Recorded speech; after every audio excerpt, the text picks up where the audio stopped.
இயேசு கிறிஸ்துவின் பரிசுத்த நாமத்தில் உங்களை அன்போடு வாழ்த்துகின்றேன். கிறிஸ்துவுக்குள் பிரியமானவர்களே, நாம் அனைவருக்கும் சொல்லுகிறேன், ஜாக்கிரதையாக இருங்கள்.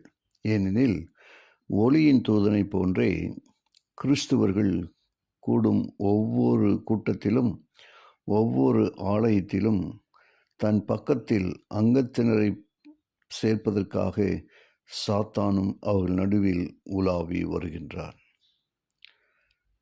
தம்முடைய பரிசுத்த ஆவியை கர்த்தர் அவர்கள் மேல் ஊற்றத்தக்கதாக ஒவ்வொரு தடையையும் தேவ மக்கள் தங்கள் பாதையிலிருந்து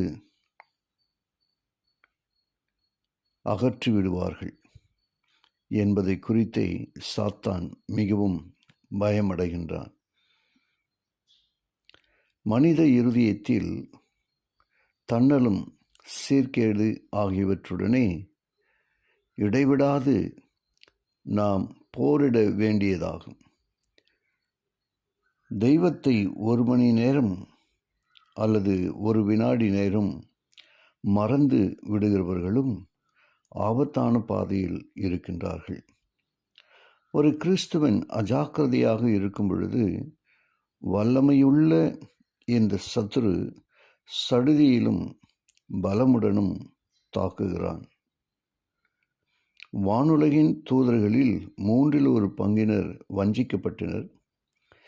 ஏவாளும்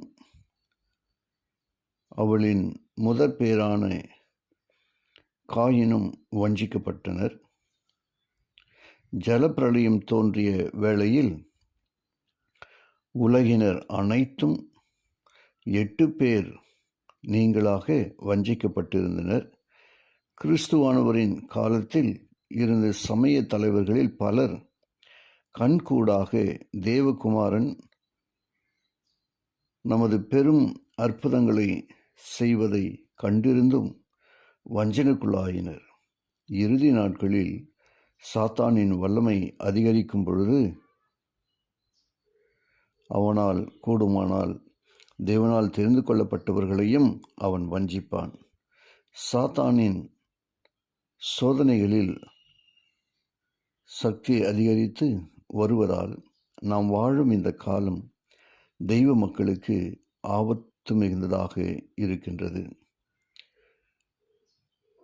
நாம் எத்தனை உயர்ந்த பதவியில் இருந்தபோதும் இடைவிடாது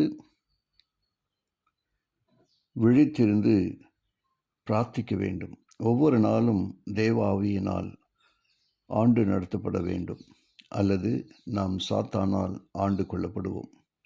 கிறிஸ்துவானவரின் ஊழியங்களை நிறைவேற்றுவதற்காக கூறி பெருமிதம் கொள்ளும் சிலர் தங்களை முழுவதுமாக தெய்வத்திற்கு பிரதிஷ்டை செய்யாத காரணத்தினால் சாத்தானின் கிரியைகளை செய்யுமாறு வழிநடத்த பெறுவர். ஆக பிரியமானவர்களே, இப்படிப்பட்ட ஆபத்து நம்மை சூழ்ந்திருக்க நாம் எத்தனை ஜாக்கிரதையுடையவர்களாய் காணப்பட வேண்டும். ஜெபிப்போம். கிருபையுள்ள நல்ல பிதாவே, உமக்கு நன்றி சொல்கிறோம்.